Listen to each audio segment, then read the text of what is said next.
Hey you, welcome to my podcast. Do you like amebo, unsolicited advice, and very unconventional opinions about Christianity, mental health, and psychology? Then you're in the right place. It's Monday Morning Brands with Miss James H. Let's go! Welcome again to another episode of Give Me That Old Time Religion. We're still talking about cultures that have been lost in the current church that used to be very beautiful and admirable.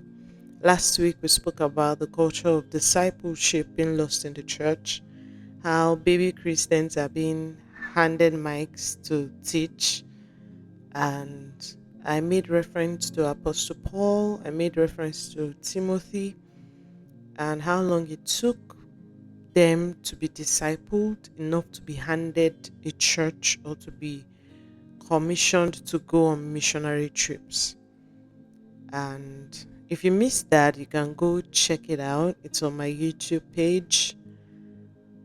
So for this week, I'm going to be speaking about another culture that I feel is still in the church. It's just not as profound and it's not as wholesome as it used to be. And that's the culture of communion in the church.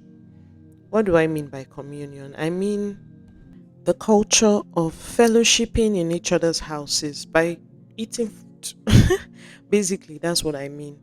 I'm not talking about Holy Communion. No, that's not what I'm talking about. I'm talking about the fact that growing up, church members knew each other's houses and it was wholesome. There was no need for security, so to say. Do you get? People didn't have to, oh, I don't want them to know my house. I don't want to just be by myself. That thing that we now do, people used to just follow you from church and be like, and it wasn't burdensome. You understand? Like, I remember then Sundays was almost like a normal visitation day for people. It almost seemed like you are looking forward to people even coming to visit because you're like, oh, my friends from other churches, this is the day they come to my house, or this is the day we go to their house and we eat Sunday rice and everybody is merry, we're happy. And even when they don't have food, or even you don't have food to give, Zobo, snacks, chin chin. Yeah, chin chin used to be one of those rescuing snacks. You just offer them chin chin. Everybody sits down. We are gisting after church. Fellowship, communion. Now, church almost feels like an organization where you just go to, your fellow colleagues. You go high five each other, you greet each other, and you go to your separate departments, you serve. And once you're done serving till next Sunday again, just the way you treat your colleagues at work on Friday evening, una bye bye till Monday again. It almost looks like that is what is happening in the church now. I'm just saying based on what I've noticed around. I know it's not the same for all churches. I, for one, I have a lot of my church members that know where I live. I know where they live. I visit them sometimes, not even without, I won't say without notice. There's always notice, like, hello, are you home? I want to stop by. But I know their houses and they know my house. They know my house. I know my houses. They know my house. But when we look at it, when we look around, it's just a bunch of mega churches, like 5,000 people inside the church. Who do you want to visit? Where do you want to start from? I'm not saying big churches is a bad thing. Don't get me wrong.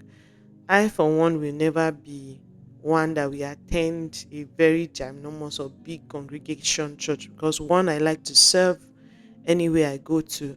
So if it's going to be difficult for me to join your workforce, maybe I have to now start. I don't mind the training period, the 6 months training, but when it almost looks like it's a job interview, now God that they come say, waiting be all this, send your CV, do this one, that one. When it becomes tiresome to be in a church workforce, I just I don't. This is my personal preference, anyways. I will always like a small church where I can know everybody because that's the kind of church where I grew up, and other places where I've even visited, even in school, I didn't know everybody, but at least I had a niche of people that I knew that were my people within the church. So I, for one, would never like to be in a church where it's 6,000 people seated and every Sunday feels like a concert. I'm not sure I'm ever going to be one to attend such a church. Like I said, that's not to say churches being big is a bad thing. No, that's not it. It's not every ministry that has this vision of spreading out. I always believe it's a good idea though to spread out to once you see your congregation is beginning to enter a certain number, you spread out, go open another branch and support that branch until it gets running and gets moving. I see that as a better vision than gathering 5,000 people in one single place and just be. Anyways, I digress. The culture of communion is almost lost in the church. People just dress up on Sunday, come to church, worship, and go back home. Some of you don't even know, you don't know the full names of people you serve in the same unit with. This one is not even the entire church. Let's even say you attend the mega church. At least in your choir, you put, let's even say your choir is a choir of 100 people. There are 100 people in your choir. There should be at least maybe 10 or 5 of those 100 people that you know personally, that you relate with as brothers and sisters. That culture of siblingship, of um, what's the word now? Joint heirs, meaning siblings. We're basically supposed to be siblings.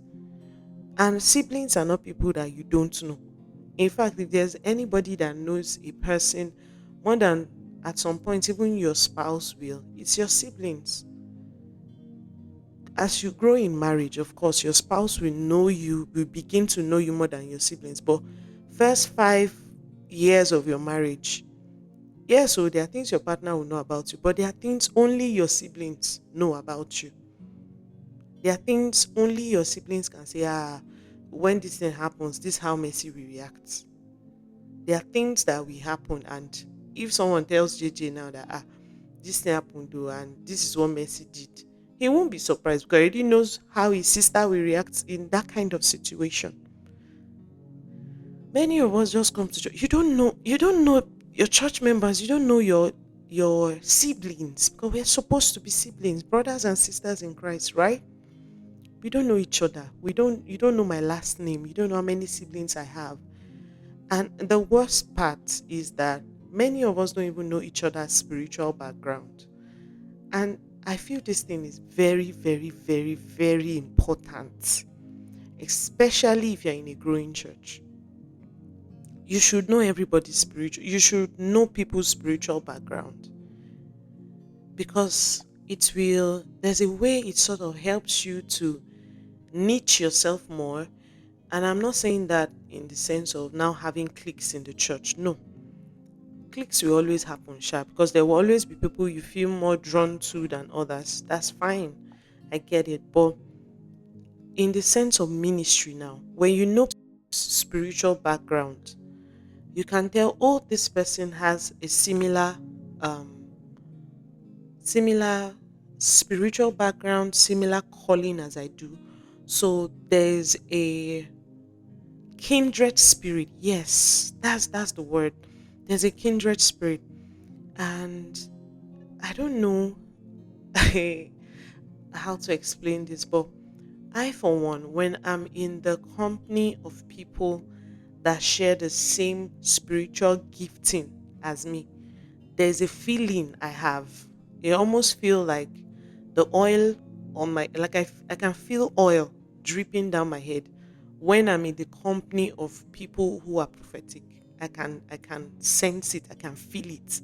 So there's that kindred spirit. That's also how I determine the kind of preachers I listen to.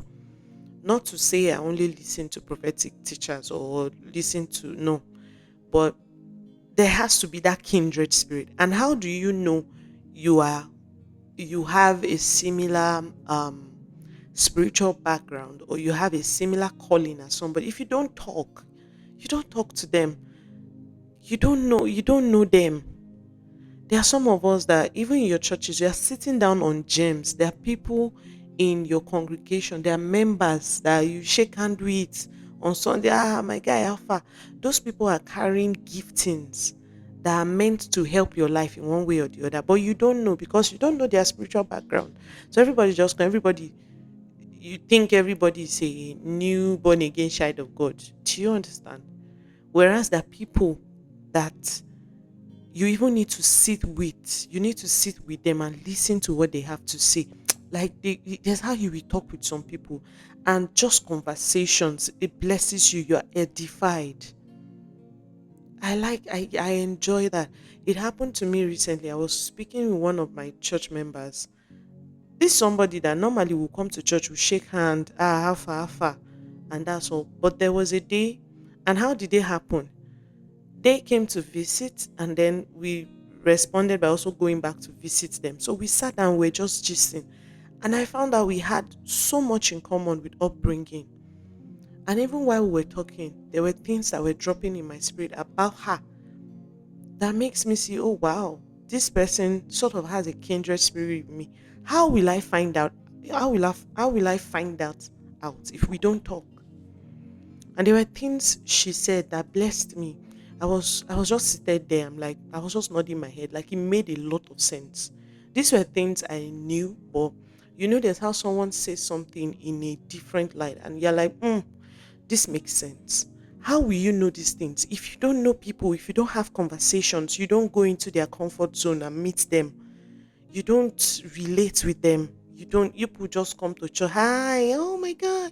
And the one way they way they vex me, but they not vex sha, but it almost feels like an organization. That's like the same way you treat colleagues, where there are even some you don't like. And there are even times where you've heard people say things about certain people. And then when everyone comes to everyone just shining, oh my god, they hug, they play. And I'm like, I thought you have beef with this person. Are you not supposed to like talk it out or settle it or something? But no, that will not even happen because you will only seek to be at peace with somebody you consider close, someone you consider kindred. Now that kind of person go offend you, where you go meet the person, be like, this thing where you do, I no like him. But if it's someone you don't really send, so even when they offend you, you don't have it's not as if you don't have a problem with what they did, but it no really move you like that. You just be like, then you post it come on Sunday, hi, everybody goes their separate ways, separate departments, serve and then go back home. It is not meant to be. You don't you don't ignore your siblings, or you don't treat your siblings like colleagues. They are your siblings. You love them, you want to be around them, you spend time with them, you eat with them, you share things with them.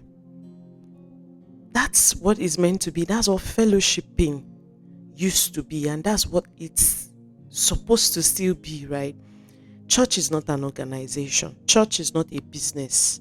Church is not a it's a family. It's supposed to be family. We're supposed to love each other. We're supposed to know each other. And even if you attend a very big church, like I said, you can have a group of people that at least know you. Something even happens to you, you are not in church for 6, 7 Sundays, and nobody even notices. Nobody even knows you are going through anything. It's not even healthy for your spiritual life. It's not. If you're not in church, there should be a sense of this person know the church today, waiting do them. Then people are trooping to your house to come to visit, or at least calls are coming in. Oh, we didn't see you in church today. Hope you're fine. But nobody, at times, if you can be absent for several Sundays and nobody even notices you're not there. And this is also another thing, like the the culture of serving in church as well. I think I mentioned that 2 weeks ago. The fact that it almost looks like now it's hirelings we have in church, because there's something free service does to your mind. Especially when it's something you can get paid for, but you're doing it for free because you love the Lord and you love the family you are in, which is the church in which you're serving. So you do those things without even blinking, without getting any benefits, so to say. It doesn't mean anything. The benefits don't mean anything. You're doing it willingly, wholeheartedly, gladly, because there's love, there's joy, there's nothing like coming to church and seeing people and being happy and knowing that these are my people.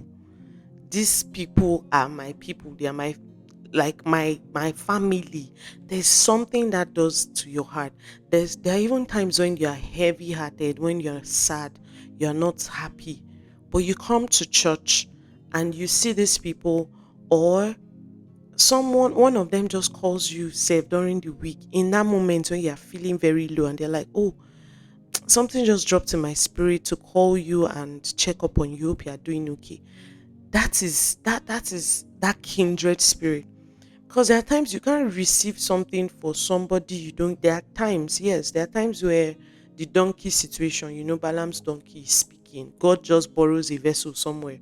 No, there are times where those kind of information comes to you in the place of intercession because of the strong love you have for that person. So God exposes some things to you about them that needs attention in prayers, that needs intercession, because you love them, because you feel deeply about them, because you feel sincerely about them. So even intercession is aided by love. I don't know if that makes sense. When you're interceding for somebody, there's how you get more in-depth information because of the love you have for them. So if in your church you're always that person that just comes to church, you sit down, immediately service ends, you dust your bumper and you go home, it's not right. Church is supposed to feel like home. Church is supposed to be family. Church is supposed to be family. You're supposed to know each other. You're supposed to love each other. You're supposed to want to be around each other, not just in church, but outside of church. Sha, this is my 2 cents for today. Next week, I'm still going to be talking about another point. Forgive me that old time religion. I'll see you next week and hope you enjoy your week.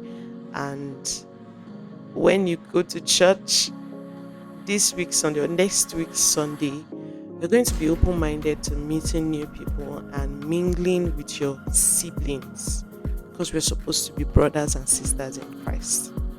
Yeah, thank you for listening to me. I'll see you again next week. Bye.